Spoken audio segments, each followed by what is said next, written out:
আসসালামু আলাইকুম, শুভ সকাল সবাইকে। গ্রামের বাড়িতে আসছি তো আসলাম।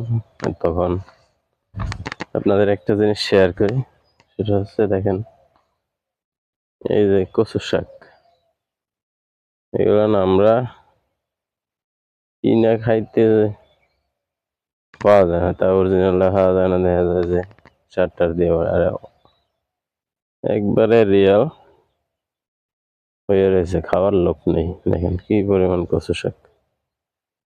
বা কৃষক এখানে ধান উঠাইয়া নানান ফসল দেয়। এদিকে আবার এই জমির পাশে আবার এই যে লাউ গাছ, কুমার গাছ, কুমার মিষ্টি কুমার কেমনে ধরছে একটু জুম করে, যদি একবারে মিষ্টি কুমার কত সুন্দর ধরছে। পুঁই শাক, সূর্য মামা উকি দিচ্ছে।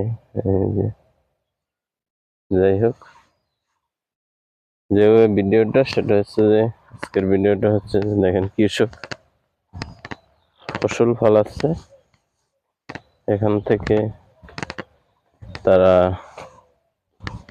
ফসল উঠবে, এই ফসল আবার কাটবে, পরে সারা বছরের জন্য সংরক্ষণ করে রাখবে। দোলাট খাত আমরা সাধারণত বলা হয়। দোলাট খাতের পাশে আবার যদি লক করে যায়, বড় ধান লাগাইছে, এক সাইডে ধান, এক সাইডে তেল লাগাইছে। তেলের মাঝখান দিয়ে হাঁটতেছে।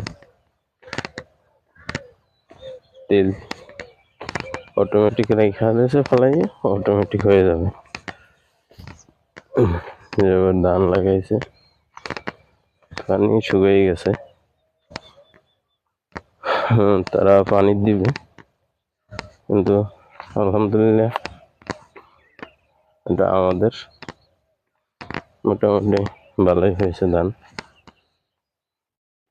কিন্তু একটা জিনিস যদি চিন্তা করেন, একজন কৃষক ধান লাগায়, ধান প্রথম যখন এখানে নাকি গাডাগুলো লাগানো হয়, 2-3টা করে লাগানো হয়। 2-3টা গাডা আজকে দেখেন কত বড়, কত মনে হয় এক একটায় 10টা-20টা এরকম হয়েছে, গাডা হচ্ছে। এটা থেকে আবার ধান হবে। আল্লাহ তাআলা নিয়ামত শেষ করার মতো নয়। কত সুন্দর দেখেন।